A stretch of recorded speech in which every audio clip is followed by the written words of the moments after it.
Hello, everyone, and welcome to another episode of Geeked Out. I'm Kyle. And my name is Juan, aka the Black Amanda Siegfried, male version. What the fuck? I say that because you know who Amanda Siegfried is, right? For me, Uh-huh. me and her, we have we share one thing in common. Despite having Gollum-like eyes, we're both kind of cute. I'm speechless. I'm fucking Sorry, speechless. that just came to me. All right. All right. No, we kind of realized that we hadn't introduced ourselves on this podcast, so we decided that you guys might want to know who we were and things like that. But so this week on the episode, as we had said before, we have done the last 4 episodes of the first season of Invincible, and wow, they really went in a very extreme direction. I mean, Yeah, I thought the first half of the season was violent and yeah, bloody, but holy shit, they go from 0 to 100 real quick.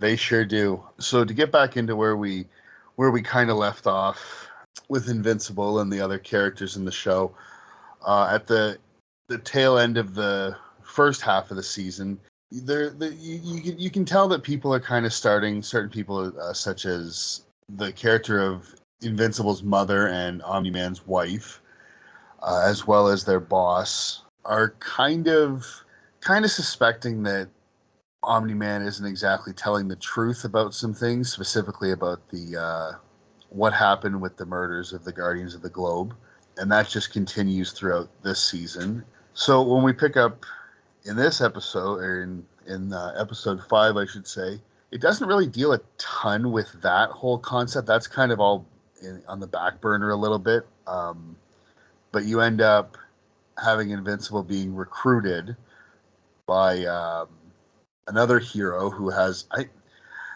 Is it that he can turn? Is it that he can turn his skin into concrete? Yeah, he's basically like Luke Cage mixed with the Thing.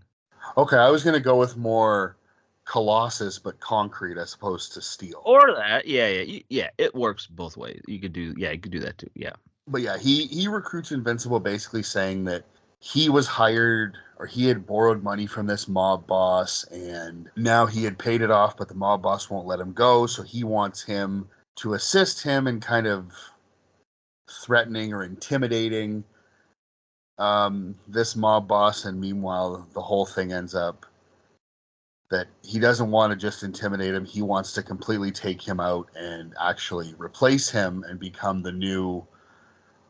I mean, what I thought, because but you don't know that at first. no, Like you don't. You don't find that until the at very end of the first, episode. just You think, think that it's just a goodwill mission that yeah, Invincible is, and he thinks it the whole time until the very end, because he doesn't know the score at all either. yeah. And I like the way he gets Invincible to help because he realizes that like you're flying. You don't really look at the little guy, and I kind of liked how that was the way he got him to help him. Yeah, he kind of insinuates that you're so focused on what is the threat to the entire world, you're not paying attention to the street level guys and things like that. Which would, I mean, it can make a lot of sense, because with the types of powers that he has, he is more focused on those Yeah, world ending level threats. exactly. His powers lead more to protecting the world and looking at the bigger picture rather than the friendly neighborhood people. You know what I mean? Um, but yeah, I I like that Mark struggled, and he struggled with that philosophy, and asked his mom and his dad their perspective, and seeing how Omni-Man, you're starting to see the cracks with his character, more so when you hear his response to how they should deal with like the lower end, I guess, of the other side of the tracks. Yeah, he shows very little respect for those types of people that are, like you say, the street level. That they're below us. They don't matter in what we consider the grand scheme of things, which is interesting because I mean, if you were to portray that, I mean, now with what most people see in terms of superhero representation on screen, and that I mean, most people go towards the MCU, which is understandable. It's the biggest comic book movie series of all time and probably ever will be. But you look at it and it's like they think that the only things they should be worrying about are like as if everything was like a level of Thanos in the MCU, whereas this guy's on the street as if, like you said, the friendly neighborhood, almost like, and I thought the exact same thing, friendly neighborhood Spider-Man type thing, where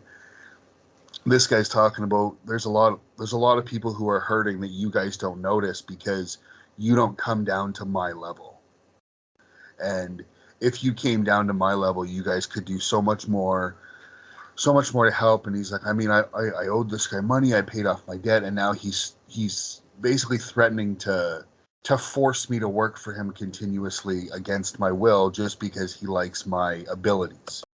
Which it gives credit to why I believe that the street level villains and heroes and stories are more interesting, and that's what people gravitate towards are the street levels. That's why Batman is way more popular than Superman. It's because Superman, he's got all the power, but it's like it's hard to write around somebody with all the power. Yeah, I We totally agree with that. somebody who's, I guess, relatable in a sense, because I guess we could relate to somebody who's more street level than, I guess, a literal god. Yeah, because I mean, obviously, no one in the world could relate to the powers that Superman has, and in this world, the powers that Omni Man has. And if we had a little bit of power, we would be, patrolling the neighborhood, making sure our families are safe, not worrying about alien invasions and shit like that, right? No, you worry about the immediate threats that are. You would worry about the immediate threats to you, and like you say, the people around you. You're not worrying about what's going on. I mean, not necessarily not worrying about, but there. It's like in the show, you have Invincible and Omni Man who can literally fly around the world in a matter of hours wherever they want to go. Exactly. And but if you don't have those powers, you're not going to sit there and go, well, how can I affect things on the other side of the world? You can't because you can't get there. Exactly. And, Mark, he's starting to realize like, yeah, he needs to be two types of heroes. One that, does the big level stuff, and then somebody who helps out the little guy. And he tried. He literally tried and he went for it thanks to, I think it was Debbie is the mom's name. Um Yes. yeah, she gave him that advice that he needed. Yeah, I will say I did.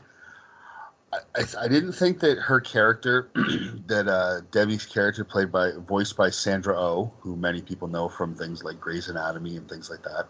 Um, I, I didn't think that her character was great in the first half of the season. I thought the character was fantastic in the second half because I felt like she had so much more to do, and the voice performance um, I really enjoyed, and I thought she did a great job. Yeah, which is a slight change in the comics. I think in the comics she's just a character that's kind of there. Just kind of a filler in the background. Exactly. Yeah. And they really fleshed her out and really let her shine throughout Okay. that back half of the season and into the Well, next season 2 as well, but let's talk about the last 4 episodes of the first season.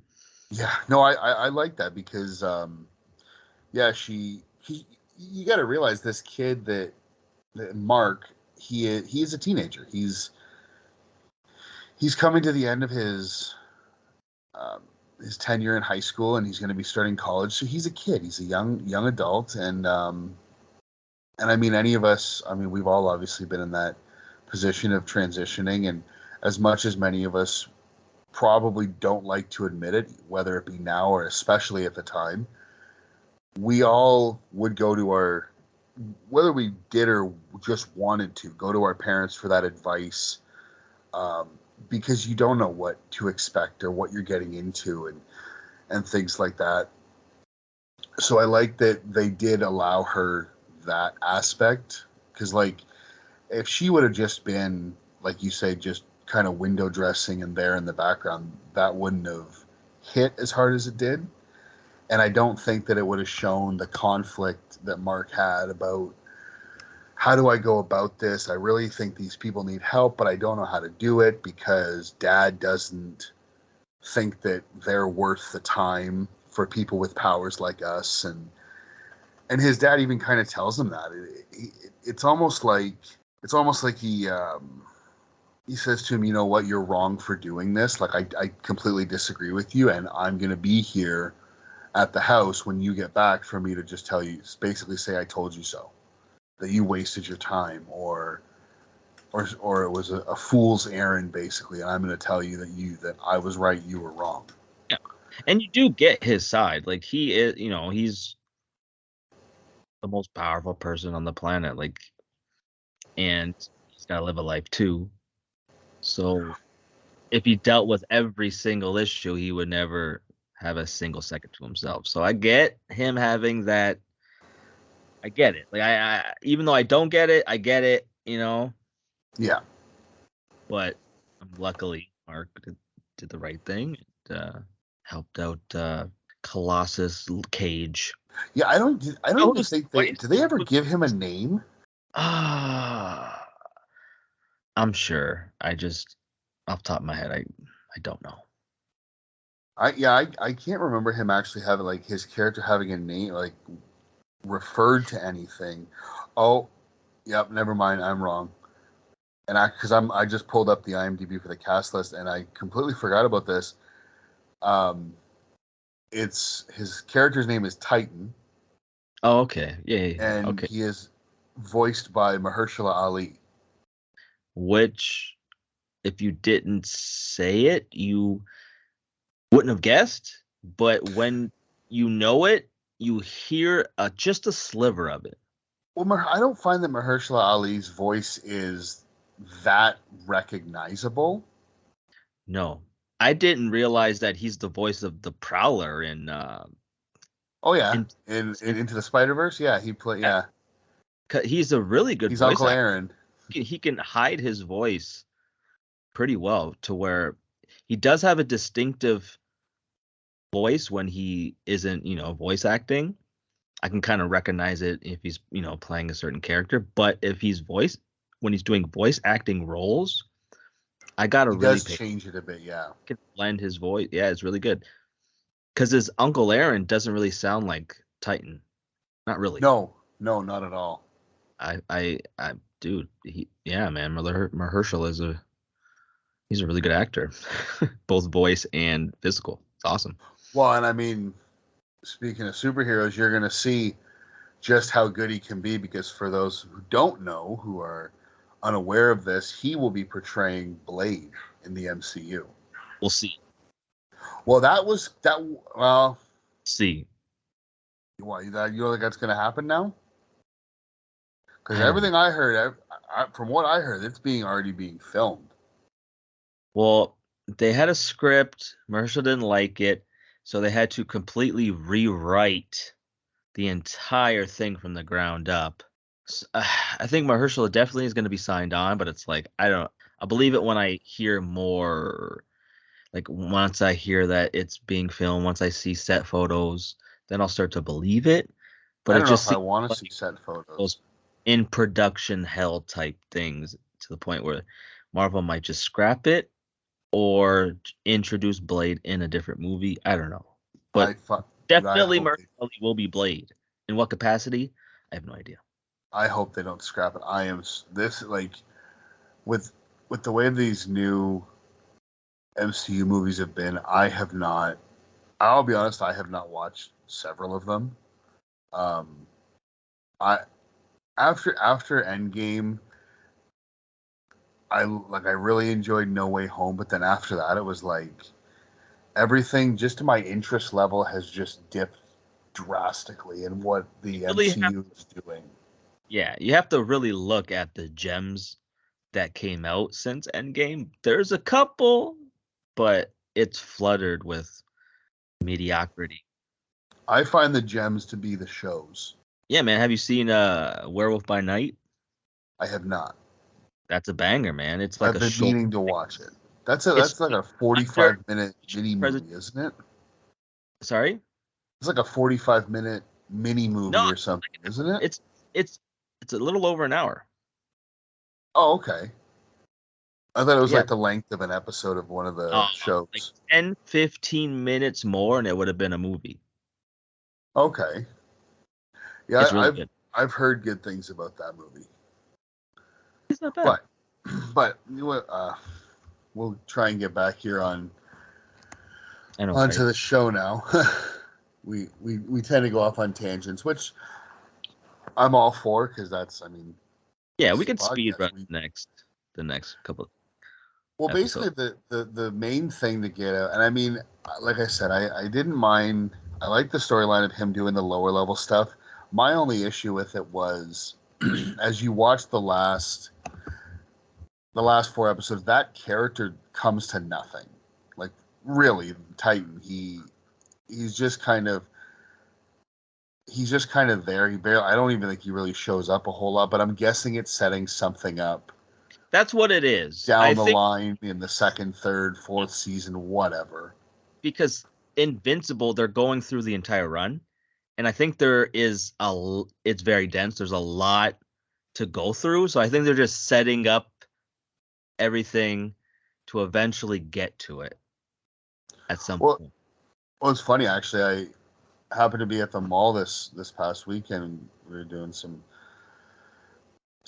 Christmas shopping, and I happened to be in a bookstore, and I said, you know what, I'm gonna see if they have it. I went over to the graphic novel section and I looked it up, and I wanted to buy the first maybe one or two copies of Invincible, but they didn't. They were completely sold out of all the titles, so I didn't get that because I'm really enjoying this show, and I was interested to see what the comic was like and how close it resembled or differentiated or things like that. But Yeah, no, it's unfortunately, they didn't have it. there's only slight differences, but the differences from what I'm going with, because I don't really read the comics, but I know a lot of people that have. Going by that, the changes that they made are actually pretty good. Like it doesn't, it adds more to the story than Okay, so takes. it's not like what you hear most times of whether it be comics or novels being adapted to movies where they take out huge parts and twist things around and kind of just basically make it based on that, whereas they just kind of take the bones and write their own story. The main beats will remain the same between the two. It's just the little things that are different, but the changes are actually good. It benefits more in a animated. So the changes are more inconsequential. Mhm. Okay.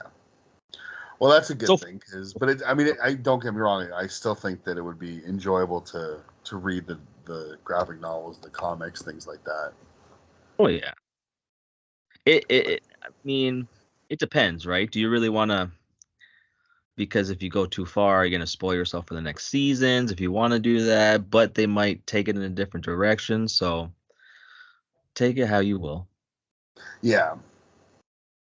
But no, It's the I mean, biggest. if you can't get enough of the animated show, then yeah, by all means, get the comic. I think I will eventually at one time. I don't know when I'll actually do it, but I like I say, I'm really enjoying the show, and I think it'd be interesting to read what's on there, but yeah, the main thing that we get out of this fifth episode is the fight scene at the end. It all culminates in, it's kind of like a penthouse office type thing of the current mob boss, who's a character named called Machine Head, and that's, I mean, if I like that. I like this villain.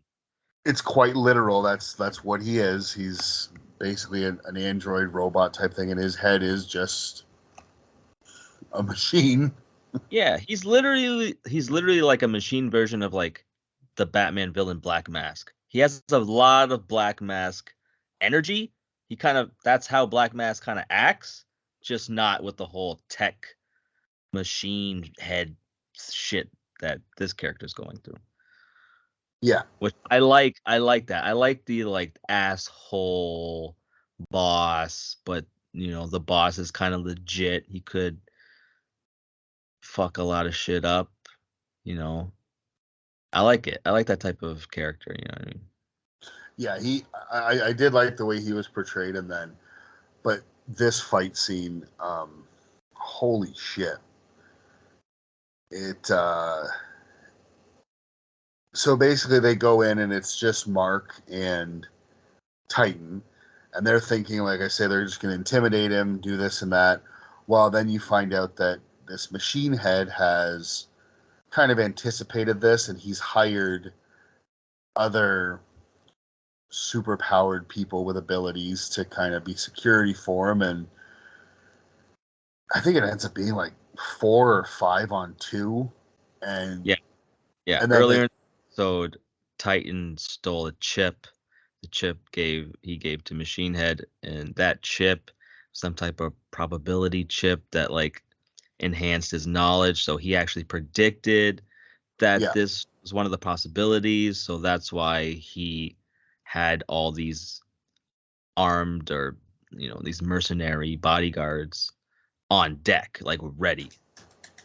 yeah, exactly. And so yeah, they're basically fighting, and then the new Guardians of the Globe show up. I don't even think we've talked about the new Guardians of the Globe, the recruitment stuff they did, because I mean they matter, but it's kind of just a side plot for entertainment purposes, I guess. They don't really come to a whole lot. I mean, they're there to help, but when you really think about this show, the main conflict has to do with Invincible, not so much with them.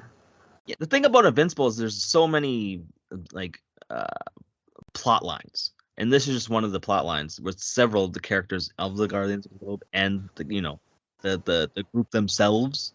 Yeah. So yeah, they definitely add to the story, but they're not really so much a part of Mark's personal story. No, but yeah, so they end up showing up, and this fight just is an absolute bloodbath. I mean, don't get me wrong, it's incredibly entertaining to watch, but it is holy shit. And Yeah. then, I mean, you get the introduction of a character that you kind of, I don't remember if you had teased it on the podcast, but you definitely did off air with me. Um, you get Battle Beast, who is, what the hell is he, a wolf? Looks like a man wolf. I just I just love that design. First It, off, it, Dude, it's fucking sweet. He so looks, badass. and he's Because just when he got a comes big on ass screen, fucking you don't club. really think, oh yeah, he's a badass. But as soon as he starts throwing hands, you immediately know that this guy is different and a problem. Oh yeah, and he's just got a big fucking club and just He's just ready to absolutely murks people with it. wreck everybody with ease. Oh, I Didn't mean, break. the way that they portray Mark, because he's the son of Omni-Man, he's almost, I mean, they literally, his name is Invincible. They portray him like he's completely indestructible. And Battle Beast, I mean, there was a point there I thought he was almost gonna die. Like, and it was like the Battle Beast character wouldn't even have been breaking a sweat. Like, just like he was trying to swat a fly, is what it looked like. Yeah, and it's more so not really Mark's powers. It's Battle Beast's experience that just wrecked Mark, man. You could tell Battle Beast he's been doing this for a while. You get that sense Yes. from the get-go. And Mark is still, even though he's, powerful, he's still a child. Yeah, that's something you have to keep in mind throughout this whole thing. I mean, he's got the weight of the world on him in terms of these powers and what he can do and what's now expected of him, especially with the lineage of who his father is. But like you say, he's a teenager. He's a high school kid. He's about to be a college student, and he's got all this stuff just kind of thrust upon him. It's a lot. Like I couldn't even. He's just not ready for grown man problems right now. No, He's not at getting all. stronger, but he's not ready for grown man problems. And these last 4 episodes definitely prove that. Yes, absolutely. But um, so again, we talked a few minutes ago about how his father kind of was telling him like, this is not a good idea. You're going to get nothing out of this. You're wasting your time, this and that. I I did find it really interesting that as Mark is kind of passing out, they show the camera angle as if you're looking through his eyes. And for that 1 second, he kind of opens his eyes and you see floating above the building. You can see Omni Man as if Oh, he was looking there. down. Oh yeah, he was there, but he did nothing to help or hinder anything. And it's just he's looking down as if that's his moment of a wordless "I told you so." And then Mark blinks, opens his eyes again, and he's gone. And you can tell right there what, like, even though he's inches from death type thing, he has those. Even in an animated show, you can tell he has those emotions of like, fuck. Like why was he here? Why is he kind of trying to rub my face in this type thing? But at the same time, I think he also feels like he's a failure because even though his dad kind of told him this is what was going to happen, he thought, you know what, I can still make a difference. I can prove you wrong. And then when he sees him above the building, it's, even though it's for a split second, it's like, I think it's a little bit of self-doubt in himself of maybe I can't do what I think I can. Yeah. Even if Omni-Man wasn't there and he just saw him in his mind, yeah, that's pretty symbolic.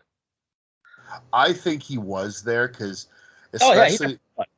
But even if he wasn't, and that was just all in Mark's head, yeah, he would picture him being there.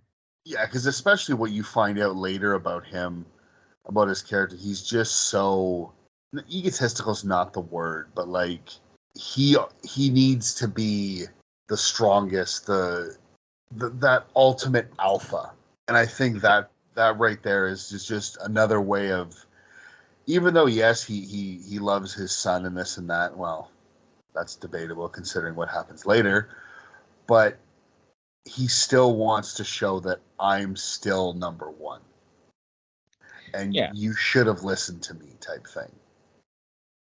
yeah, he knows Mark has a lot to learn, especially just knowing how people operate. You know, um, he hasn't really been exposed to how the world really works, and Omni Man has. I'm sure he's seen the worst of what people have to offer, and I'm sure even he is, early in his Earth career as its protector, he's probably dealt with um, some similar situations, which you know is the reason why he warned Mark. Yeah, absolutely. So um, so you move on. So after that, you move on to the next episode of the show. I didn't mind this. I kind of like this episode. It's not rated nearly as high on many of the sites as some of the uh, other episodes of the yeah, series. everyone's favorite episode, probably one of the least favorite. You know what? I didn't mind. It was different. It was weird. But basically, this is a glimpse into what they hope their future is, because Mark's best friend has I don't know if it's I don't think they're actually dating, or if it's just this guy that he's been seeing, but he is at the local, not local, but he's at a university, and they literally what do they call it? Because I could not stop laughing. It's Upstate University. I couldn't stop laughing every time they said that, because I'm like, you can't think of something better to call it, Upstate University. But I think they did it on purpose. I'm sure they did. And if they did, kudos to them, because I found it pretty amusing. No matter how many times they had said it, I would just, oh, we're going to Upstate University, and I would just kind of chuckle to myself, like, what a name. Super But generic. oh yeah, and that's exactly what it is. But what it is so William, who is Mark's best friend, is planning to go up there to meet with this guy he had been seeing, and kind of at the same time do a tour of the university to see, because that's kind of a goal of where he wants to go to college. And he invites Mark to tag along with him, and then of course Mark invites his girlfriend, whose name I am blanking on at the moment Amber? for some reason. Pardon? Amber. Amber, that's it. Okay. So all three of them end up going and kind of trying to experience a day in the life of a college student, and see what's in store for them when they get up there. And then it turns out there's another super villain type thing, and he's been kidnapping people and students from the university and performing experiments on them, and kind of turning them into half humanoid, half android killing machines. And Right? Like evil RoboCop. kind of, yeah. And I mean, don't get me wrong, I think the design it's very RoboCop, but at the same time, RoboCop looks pretty cool, even though Fucking it's from the 80s. But so the design is very RoboCop, and I do think it looks really cool in the show. Um, and you end up finding out that his latest victim is Rick, is the character's name, is this guy William has been seeing. And he, like I say, he's the latest victim that he's been turned into this evil android. So you have a scene of where Invincible has to fight him while William is watching, and it kind of is kind of breaking his heart. And at the same time, he's terrified as well, because I don't remember. Does he know at this point that Mark is invincible? It was this episode. Yeah, but I can't remember if he found out before or after the fight. No. Not. It was during. Okay, you're right. Yes. Yeah, so that's another aspect of of what you see in the fight, is he's worried for the guy that he's been seeing, but then he discovers that it's his best friend who's fighting against him. So now he's worried on both sides, and he's basically strapped to one of these things, and he's going to be the next victim. And it's, again, in the grand scheme of things, it's a lower rated episode, and that's kind of why, because it doesn't deal with any of the real major storylines, except for kind of trying to further the relationship with Mark and Amber.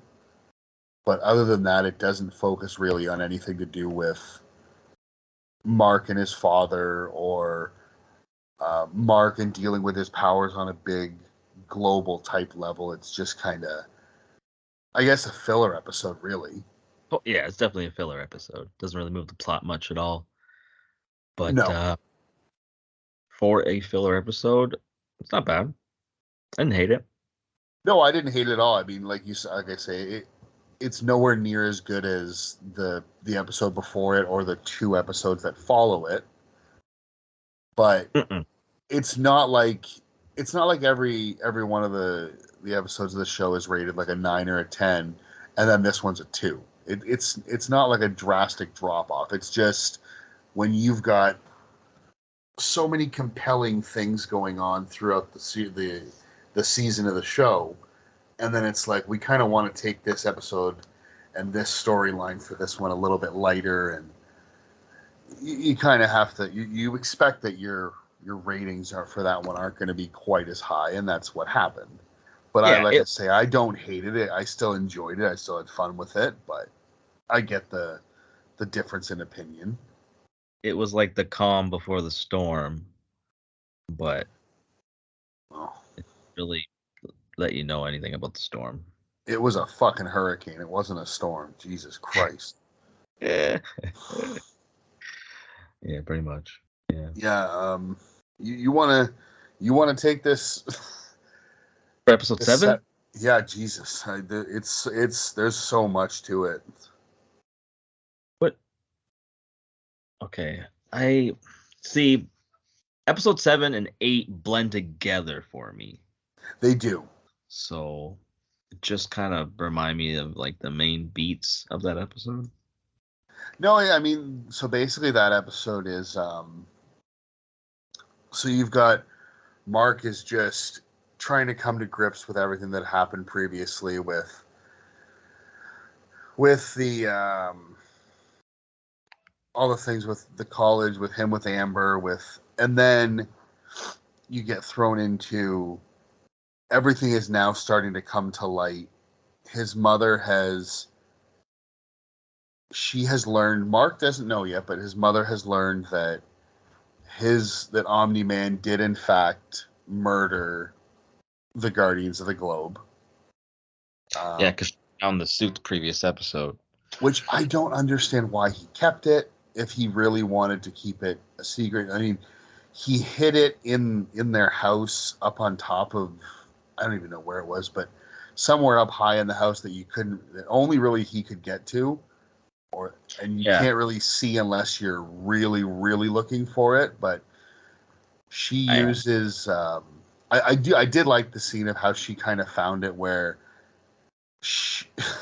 because of his ability to fly at supersonic speeds, I guess, she basically called him and said, "Hey, I'm thinking we do dinner from this place in Italy and dessert from this place in whatever country," she said, knowing that in order for him to fly to those places and back would give her, I think it's 20 or 25 minutes.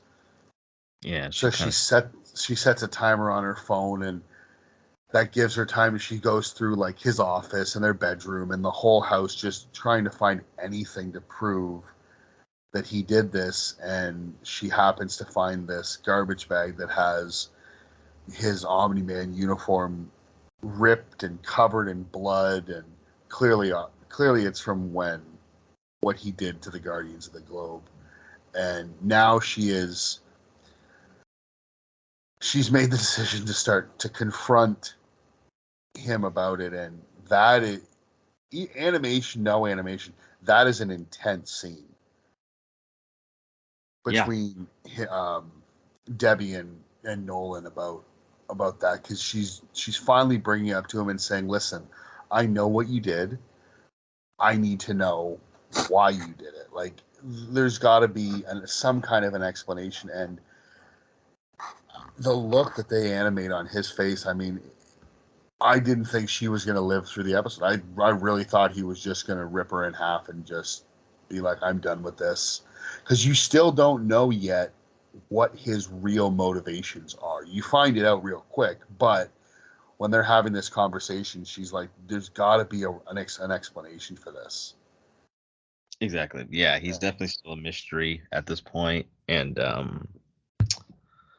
yeah, that you could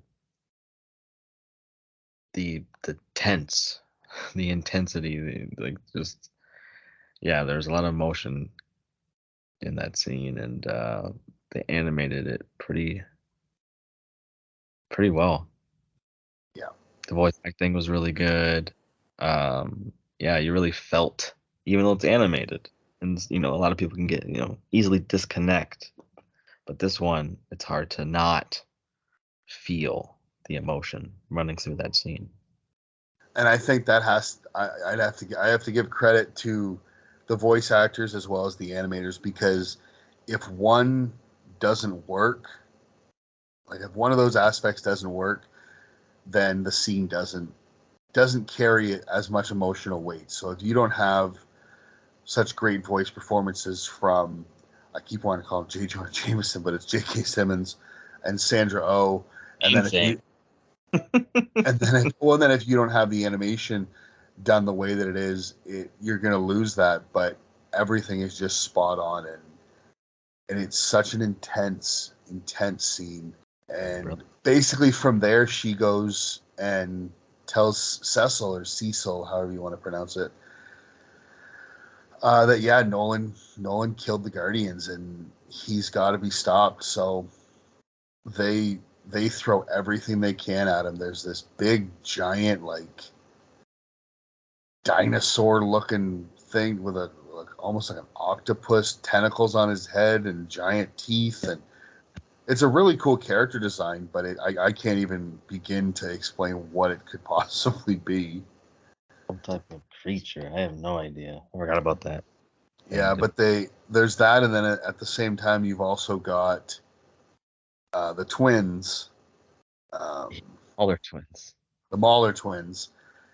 They are basically they are experts at cloning and things of that nature, and they are they have brought back to life the Immortal, who was one of the original Guardians of the Globe, and he is exactly that. He's immortal. He basically has very similar powers to Omni-Man. He's just not as powerful. I don't think they don't really explain, but I don't think he's an alien like Omni-Man. I think he just No, one of the episodes, it could have been episode 7. They briefly give you his origins. He's kind of like what's that guy's name from DC? Vandal Savage. He gets okay. infected like an alien meteorite or something that gives him immortal Yeah, because they powers. say he's been around for like 1,000 years or something like that. Yeah. But Yeah, yeah, he's so he goes and flies. They're gonna basically sick him on. Well, actually, the Maulers, their plan is they've got almost like a collar on him to try and control him, which works for about 8 seconds. does it even work? I don't No, even think it worked. It turned on, but it didn't do a damn thing. he basically wakes up, screams, "Where's Omni Man?" or something like that. Yeah. I The think collar explodes off his neck and he takes off. yeah, it was a pretty funny scene. And so then you see the confrontation between the two of them, and that is really another. This is a more physically intense, because the way that he kills the Immortal is just, he basically cuts him in half with his hands. Yeah, that fucking hand slice thing that Omni-Man does. And throughout this whole thing, Cecil and Debbie are watching from their headquarters, their control room, and they see the whole thing. And I mean, everybody sees it because there's a news helicopter there. So Yeah. it's broadcast across the whole world of Omni-Man committing this murder, and everybody realizing that he's not who he says he is or who he claims to be, and that he's actually more of a villain than anybody else in this show. And finally, what ends up happening is Mark shows up, and he doesn't know what's going on because no one's been able to get a hold of him. So he starts helping his father attack this dinosaur creature thing. And then finally, once that's defeated, he basically tells Mark that what he did, and he you find out the truth of who Omni-Man is, and it He, is. I will say I think I got most of my prediction correct. I mean, you had two predictions. Well, yeah, I kind of hedged my bets on that one. But basically, you find out that when Omni-Man talks about Viltrum and all the other Viltrumites, and he talks about they had this peaceful utopian society and whatnot, he basically says that's true, but the only reason that they had that is because basically all the strong Viltrumites just slaughtered anyone who was weak. And it took years to accomplish this and killed, I don't know how many he says, but I'm guessing hundreds of thousands, if not millions of people. And you see you see them on Viltrum, and it's just piles of bodies all around them of people that they have killed. And basically his job was, he was chosen. He basically said that he was sent to Earth to be the protector of this planet. Well, what the actual truth is, he's been sent to Earth to prepare the planet for being inducted, I guess, into the Viltrumite Empire. And yeah, from what I remember, how they used to do things is they would just overwhelm a planet with their numbers, but they had some sort of civil war within the Viltrumites, and when that happened, they changed their strategy to spread their numbers more by having one Viltrumite infiltrate a planet, pretending to be the protector, and then when the time was right, they would take over the planet. And which is why he's going after like the Guardians of the Globe and other heroes, because if there's nobody left to defend them, then you would think that if there's nobody here to protect you, then it's going to be pretty easy to take over the rest of the planet.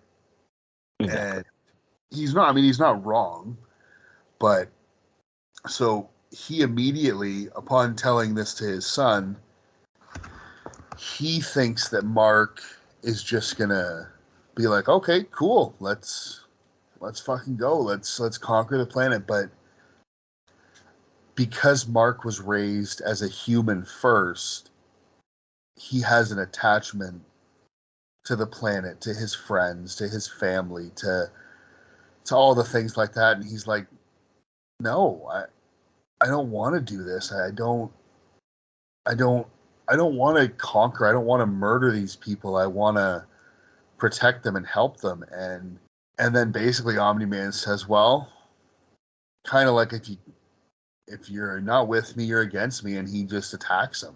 Exactly. Now this is kind of also bleeding into both episodes, because like you said, they're kind of like part like 1A and 1B. Exactly. It's like one big episode. Yeah, it's almost like if it was a movie and it's just the first and second half of the movie, which I personally think is the right way to watch these two episodes, because they're so bleeding into one another. Yeah. But yeah, the fight that he has with Mark, I mean, the kid is just battered to holy hell. Like, it is unreal. I will say the one thing that really stuck out to me is Mark's talking to him about, like, how can you do this? Like, what about mom? You love mom and you love me. And he's like, you and mom are married. And he says to him something along the lines of, he's like, you love mom, don't you? And he's like, I do love her, but not in the way that you're thinking, because he's basically immortal and he's already lived for thousands of years. Hundreds of thousands of years, whatever it is. So he's like, the life of a human is like inconsequential to me because of what I've experienced. So it's almost like a blink of an eye. So he's like, I love your mother. And he uses the phrase as more of a pet, which I don't know. It sent a chill down my spine just I when he mean, said that. Like, yeah, you I understand the guy who would say that because, he's super powerful and he lives for thousands of years. Of course, he's going to look at humans as ants because he's a boot. exactly Um, so yeah, but yeah, being told, hearing that, yeah, it has an effect on you. very much so. And I mean, it's again, this is just my own personal fan bias. Don't get me wrong, Omni Man is a complete piece of shit type in this show, but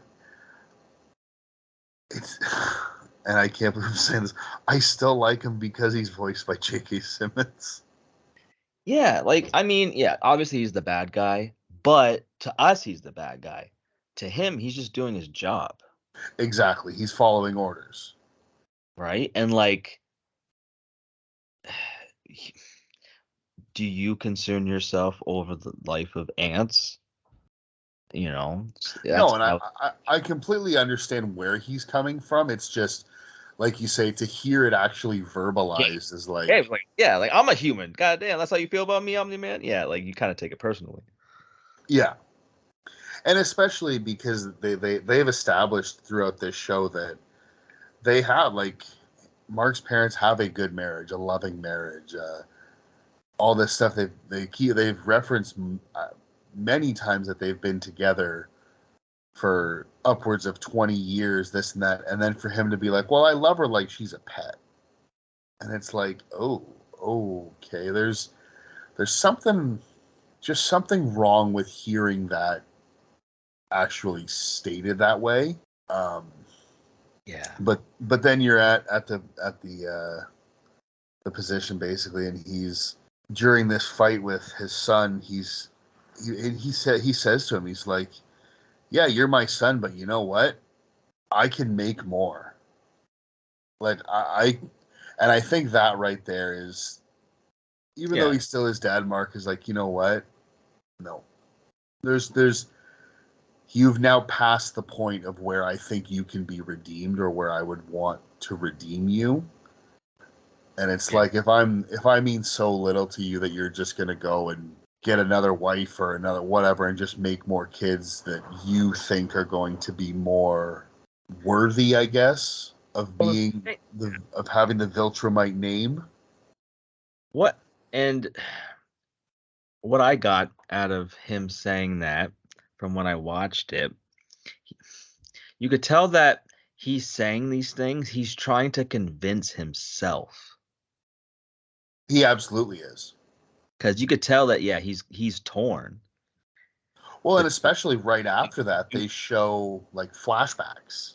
yeah, oh yeah, the flashback with his But son. yeah, they show it. They basically show Mark as a kid, playing little league, and his mom is in the stands watching him, and you see his dad just kind of standing off to the side by himself with his arms crossed, like, I'm like miserable. Why am I here? And then it goes through the whole thing of watching him play, and Debbie's giving this speech of like, it's because when you have kids, you want the best for them. You want to see them succeed no matter what. And as she's saying this speech, you can kind of see Nolan's face kind of softening, and by the end of it, he's cheering for Mark right alongside his wife. And then it immediately jumps back to him standing over the bloody mess that is his son now, where he would normally deliver like a killing blow, and he basically just looks at him and goes like, damn it, and just flies away. And you have no idea where he's going, when he'll be back, if he'll be back. That whole thing is kind of left up in the air. Well, the thing that makes that scene beautiful is because Omni Man tells Mark after I don't know, he said after how many thousands of years, what will you have? Trying to explain to Mark like all your people that you love It have will be they gone. still trying to convince him to join him. So Yeah. when he says that, he's like, "What will you have in 1,000 years?" Right? And Mark goes, "I'll still have you." Yeah. And when Omni-Man hears that, he kind of has a moment of clarity, and he flies off. And if you notice, he's crying in that scene. You could tell that there's tears in his eyes. So Yes. he kind of that moment with his son definitely kind of affected him in a way that it might change the course of where he's supposed to, be. Oh, it humanized him is what it did. Yeah, oh yeah, 100%. I mean, as soon as, and that's the whole thing, is you're realizing it as he's giving this speech, like, everyone you love, your friends, your family, they're all going to be dead. Where are you? And as you're watching it, you know the answer because there's nothing else is going to be there. It's just going to be the two of them. And yeah, when he says like, "I'll have you," you're right. You see the tear. You see like that realization of, you know what, he's right, because even though I'm here to conquer this planet and things like that, he's right, because when in 1,000 years, everyone I know is going to be dead, but I'm still going to have him too. Yeah. You realize that he knew he messed up in more ways than one.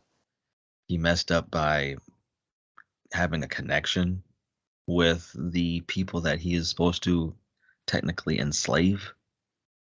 Um yeah, and he's starting to realize that maybe what he's doing is wrong, and we'll see where that whole plot line goes, and further on. Yeah, and I'm I mean, I've already watched the next 3 episodes. I'm not going to talk about them. I believe you said you have Yeah. as well. Because he leaves the planet. He's Yeah, he's supposed just gone. planet, right? That's the reason why he's there. So the reason why, I mean, not the reason, but he left. He could have easily taken over. So I mean, we'll see why he left, later on in the next season or whatnot. But he did something he wasn't supposed to do. Yeah. I mean, I also was thinking about it like he's coming to Earth to take over and to conquer this planet and to colonize is the wrong word, but basically, like he said, to induct it into the Empire. Um, and his whole idea is to find somebody, and I get that he's supposed to ingratiate himself and integrate himself into everyday normal society, but you got to realize that if you're going to do that and then like, oh, you're going to find a wife and get married, unless you are constantly telling yourself like, I can't give in to this, it's not surprising that he found someone that he actually fell in love with and all that other shit. But it's like he's surprised, I guess, is what I'm getting at. Like, I didn't expect to come here and find this, and it's like, well, what did you think you were gonna do? Like, just fly above the city for 15, 20 years and then go, okay, I know how I'm gonna conquer this planet. Like, you know what I mean? Pretty much, kind of like a sleeper agent, kind of just. But a sleeper agent doesn't know what they're doing. Like, doesn't know that they have that inside them. He's the entire time, like, to live that type of a double life, whether even if it's just in his own head, like he's constantly battling himself as to when do I do it, how do I do it, is it, am I showing too much affection, not enough? Like, it would be a constant balancing act to be in that position. Oh yeah, yeah. You could tell like he was compromised very early on, and yeah, that struggle. You there's cracks in the first half of the episodes, but you really start to see it in the later episodes, like in episode 7 and 8. You really see it. Yeah, and you can see that he's struggling with knowing that he needs to, or he's supposed to follow these orders, but he's now, like you say, once we have that scene with him and Mark, he's gotten to the point where, do I want to follow these orders? Do I still really believe that this is the way to go, the right thing to do? Like, Yeah, because and he was. I don't know what he's going to do, whether he's going to eventually come back, or, and if he does come back, if it's going to be because he is still going to, he's just going to be like, nope, I'm going to conquer this place, you guys are your mine, type thing. Or if he's going to come back and say, you know what, I realize what I did was wrong, and I want to atone for that and kind of go back to being your hero, whether or not people would accept it. But A little bit. I know a little bit of the future. I don't want to spoil anything, but yeah, stuff definitely happens with him. He definitely comes back to Earth, and we'll see what happens when he does. so What that season kind of, oh, happens? sorry, go ahead. Yeah, whichever season they decide to bring him back in that capacity. Yeah, but that wraps up basically the plot of the second half of this season. I mean, we didn't delve into a lot of the side stuff because, again, it's there. It is important, but there, as Juan had said, there's so many storylines, and it is very dense that would take up a lot of our time And we to can talk discuss more those. about it. Yeah, we could talk more about it in like the season 2, because the season 2 Guardians of the Globe stuff is a little bit more prominent. At Yeah, least they really are. episodes. So when we get to those episodes, we can actually air out all of those plot lines that we really didn't touch on in the first season.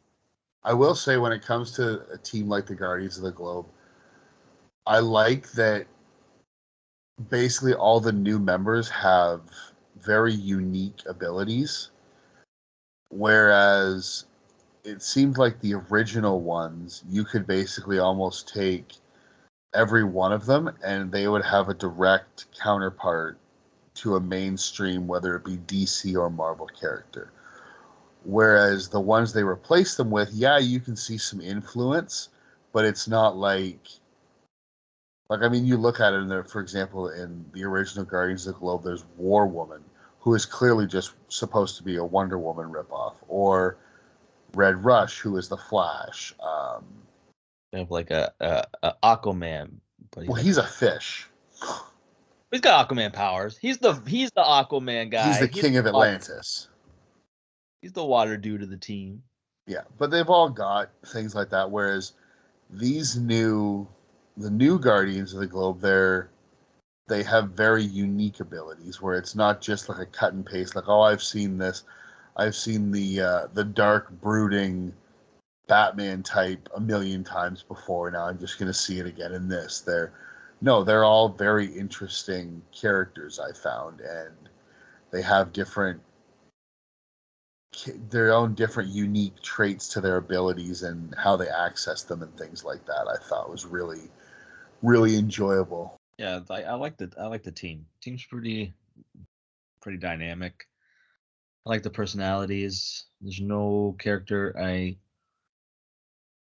dislike. I mean, there's ones that I could do less, but I understand their purpose on the team. Well, I mean, as we said in the last episode, you dislike one just because you're not a big fan of the actor. I dislike. I just more of like a cliche that I've seen a million times. He's just the dickhead, the overcompensating dickhead. Exactly. He's like the asshole, cocky asshole character. You've seen one, you've seen a million of them. But Yeah. he fits the team. Oh, I think he definitely fits the team, and the character does provide some comedic relief because I think the theme of this whole show is basically intensity, which we have already mentioned that word many times. With the way that some of these relationships and things like that are, and how serious and intense they are, it's nice to have a character like that to kind of break that up and kind of have the audience chuckle about something. I think that really works. Yeah. I mean, yeah. I agree.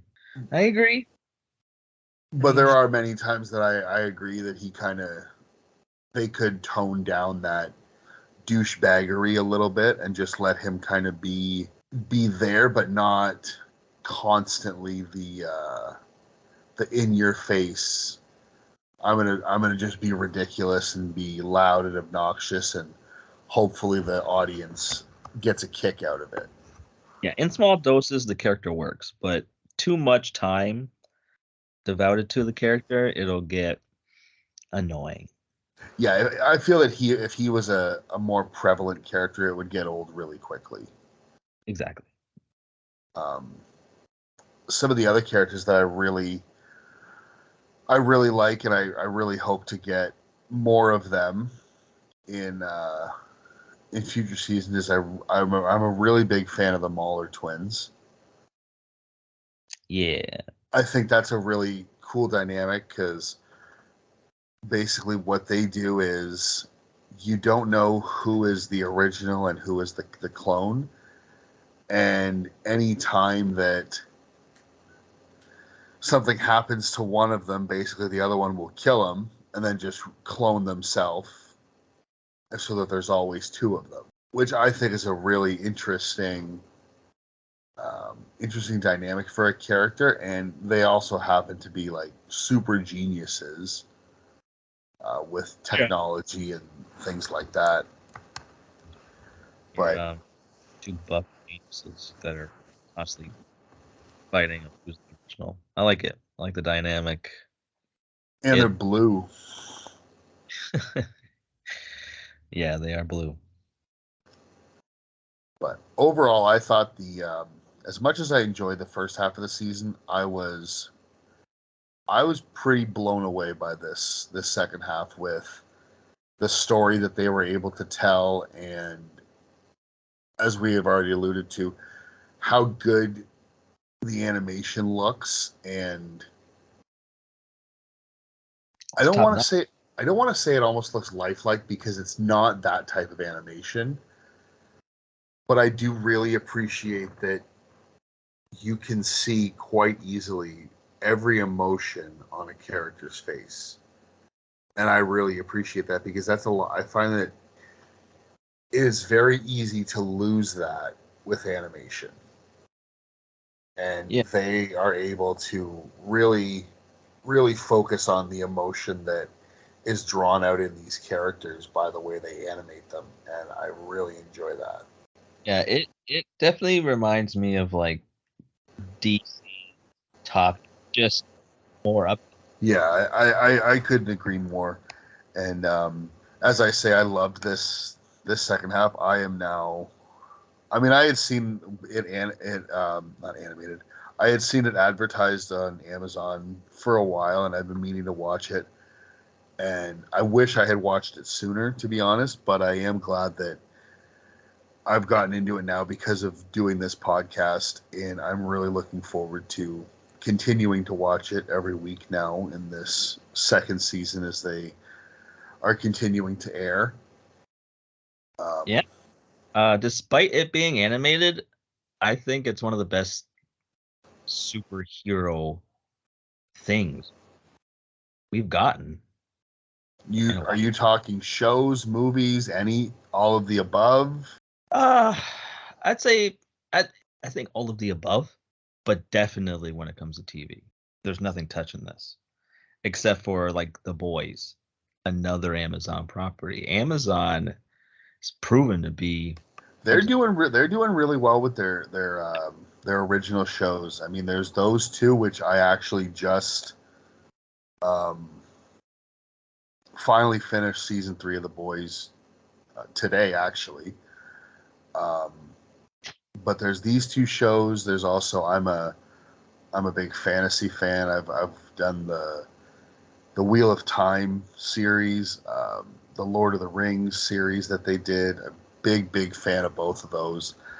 Yeah, a lot of these Amazon original programming they're really hitting their stride, and they're really putting out a good product in terms of the television things that they're doing. Even that Terminal List show with Chris Pratt was really good on Amazon. Yeah, yeah. I think I've seen maybe an episode or two of that. It's just pretty good. Yeah, I enjoyed it. But I digress. We can get back on topic a little bit more. No, I found this to be fantastic. I'm super excited to continue watching it in the second season and beyond that. I don't remember how many issues there are of the comic of Invincible, but if you said they're doing the whole run of it, I'm guessing they're going to be doing at least another few seasons, because I believe they are already signed on for 3. I'm guessing that the ratings are pretty good, that it's just going to continue like this, and they'll be able to get it all out there, assuming they don't jump the shark and go too ridiculous like some other shows have done in the past. Yeah, if it stays this quality, yeah, I could see many seasons of this show. And I will definitely be there for it, for the whole run. So to go back to, we'll do our ratings again. I I believe I gave the first half of the season. I can't even remember. I believe I gave it a 7 or 7.5. I got to be honest. I'm leaning more towards like an 8.5, 9 for this. I think I would have to put it at a 9. I thought it was fantastic. The storylines are compelling. Even the mystery of who Omni-Man is up until those last couple episodes just keeps you on the edge of your seat and keeps you guessing, and you're wondering how they're gonna do this reveal and what the consequences are gonna be. And I thought they absolutely nailed it. Yeah, I remember when I first watched the series. It's like 2001, 2021. Yeah, because you said you watched it when it first came out, or close after, right?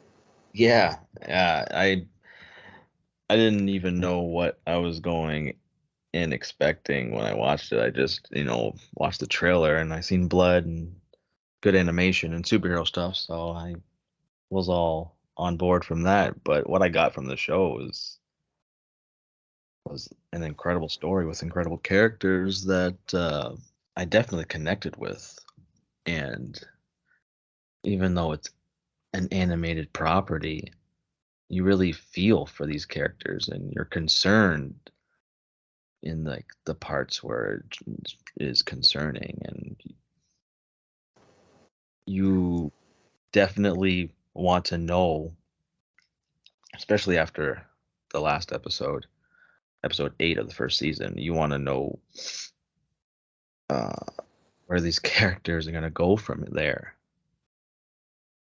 And yeah, it goes to show how good of a show that is when you can't wait what happens next. You're super eager. Um, yeah, I think I gave the first 4 episodes, I think I gave it around 8. And the last 4, I'm at like a 9.5. To me, they're pretty flawless. Um, episode 7 was whatever, or sorry, episode 6. 6. But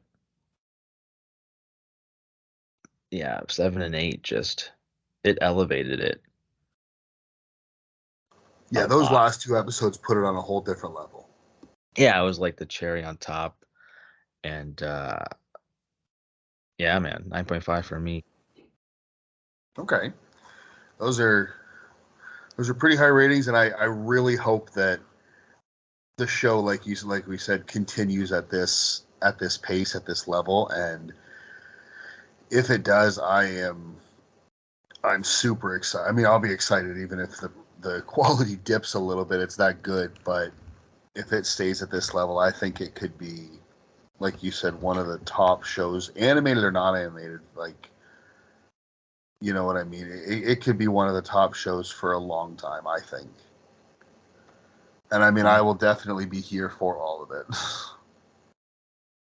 Same. Be right there with you.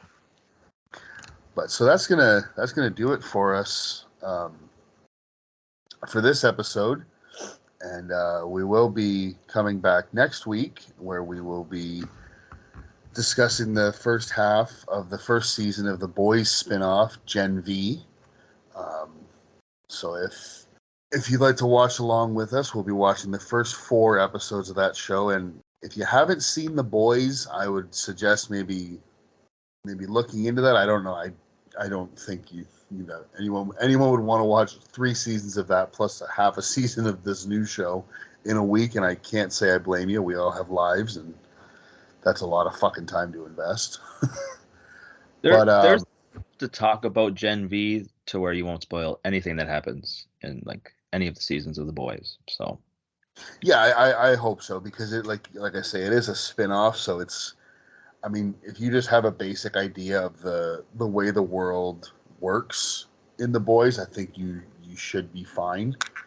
But like I say, I just got caught up and finished season 3 today of The Boys. I don't know why it took me so long, but that's another show that I am a huge fan of, and very excited for when it returns for its 4th season. And I'm equally excited to get right back into that world with Gen V that we will, as I said, be discussing next week. So, as always, we'd like to thank everyone for listening to us. And if you want to get a hold of us, you can follow us or contact us through X at geeked_podcast with a capital G, or you can email us at geekedoutpod@gmail.com. And yeah, like I say, if you want to get a hold of us, ask us questions, discuss anything, have any comments, or if we got any, I'm sorry, what? Or you just want to talk some shit. You want to talk some shit? Or if we got if we might have gotten something wrong, because let's face it, neither of us are perfect, just like everybody else. So we do make mistakes. Even when I'm wrong, I'm not wrong. Well, I will admit when I'm wrong, but maybe it'll take one of our fans to call me out on it for me to actually admit it. But that's going to do it for this episode. So we will see you guys next week as we discuss Gen V. Thank you all for listening, and have a good night. Peace.